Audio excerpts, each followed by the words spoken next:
Et puisque nous sommes au Festival d'Angoulême, voici une figure mythique de la BD, Lucky Luke, qui fête ses 70 ans de création. Retour sur le célèbre cow-boy solitaire et son créateur, Maurice, à qui est consacrée une exposition au musée de la bande dessinée d'Angoulême et un livre magnifiquement illustré qui analyse le coup de crayon subtil du Belge Maurice de Bevere.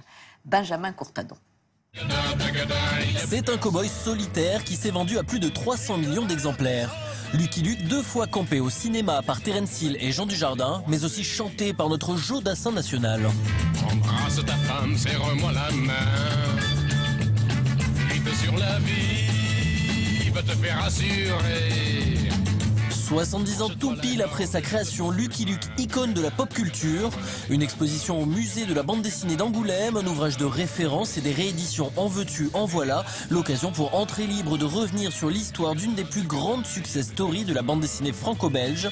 Avec son papa Maurice alias Maurice de Bevere, René Goscinny, scénariste associé de 55 à 78, ainsi que Jean-Pierre Mercier et Stéphane Beaumont, Dr S. Lonesome Cowboy.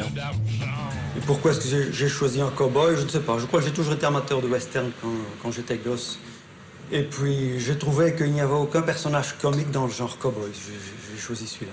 Maurice, s'il faut définir dans quelle catégorie il travaille plutôt dans la parodie. C'est-à-dire qu'il prend un genre qui est très codifié, que tout le monde connaît, surtout à l'époque où il commence, qui est le western, qui est un peu le genre roi.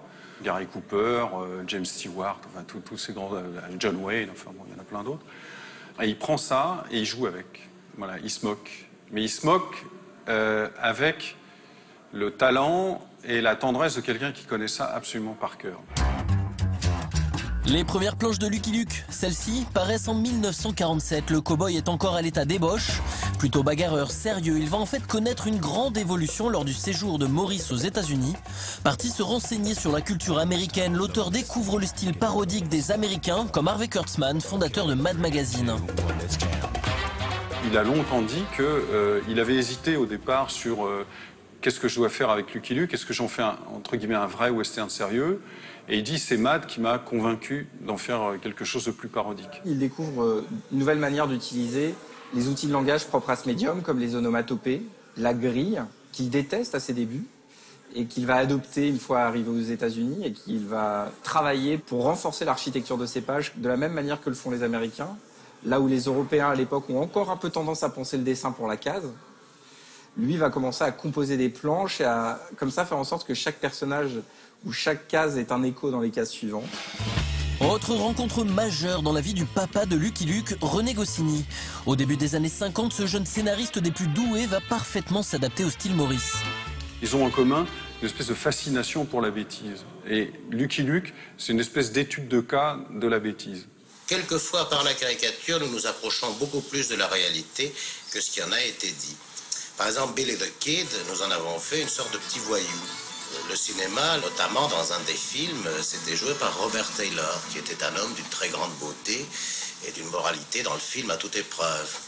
Alors que Billy the Kid était un véritable cinglé. Et Billy the Kid, à 21 ans, avait tué 21 personnes, sans compter les Mexicains et les Noirs. Ce qui est très étonnant, c'est 2 Européens qui revisitent l'histoire de l'Ouest avec un peu de sympathie, mais beaucoup d'ironie. Et je pense que c'est une des raisons pour lesquelles ça n'a jamais marché aux États-Unis. Je ne sais pas si on serait enchanté de voir des Américains qui se moquent de l'histoire de France avec un petit sourire en coin, quand même. Humour caustique d'époque et plus d'une 50aine d'albums vont sortir de cette collaboration. 30 ans ou presque d'une période de gloire et de liberté pour les 2 auteurs. Goscinny va permettre à Maurice de s'appuyer sur des scénarios qui sont tirés au cordeau, qui fonctionnent absolument sur l'univers tel qu'il existe déjà, et permettre à Maurice de revenir à ce qui lui plaît le plus, c'est-à-dire se poser encore une fois des questions de narration, de cadrage, d'ellipse, de développement, de séquence. Chose extrêmement rare dans le monde de la BD, Lucky Luke sera la seule et unique série de son auteur. Maurice, entièrement dédié à son personnage pendant près de 60 ans de création. Maurice a codé son dessin à un degré, je crois, inégalé. C'est-à-dire qu'un arbre restera un arbre, un rocher restera un rocher, une main restera une main. Et il va comme ça démultiplier à foison, jusqu'à presque, je ne sais même pas comment on peut dire, jusqu'à l'écœurement, parce que je pense que n'importe quel dessinateur aurait été écœuré, mais pas lui, ses codes pour raconter des histoires. Et en ça, vraiment, on peut dire que Lucky Luke reste la série qui bouge le moins à partir du moment où elle est mise en place, ou à un moment où la formule est trouvée, plus rien ne bouge.